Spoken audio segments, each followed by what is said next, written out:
Welcome to Penrose Learning, where we make understanding easy. In this video, I will show you how to make a pizza base in an air fryer. First, let's get our dough ready.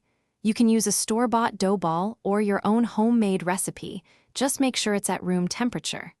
Lightly flour your counter and your rolling pin. This helps prevent the dough from sticking. We'll also need some parchment paper cut to fit your air fryer basket. Don't forget to preheat your air fryer to 375 degrees Fahrenheit for about 5 minutes. Now let's shape our pizza base. Roll your dough into a circle, roughly 6 to 7 inches in diameter and about 1/4 of an inch thick. The size depends on your air fryer basket. Carefully transfer the dough, still on its parchment paper, into the preheated air fryer. Cook it for 5 to 7 minutes.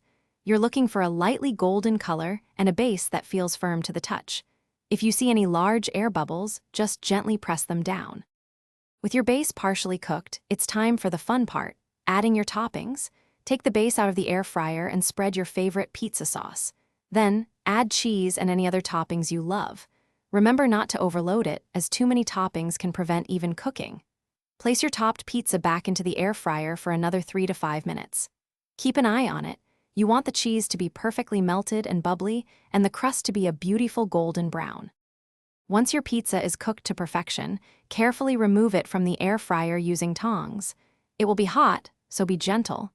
Let it cool for about 2 to 3 minutes before you slice into it. This brief cooling period helps the cheese set and makes for cleaner cuts.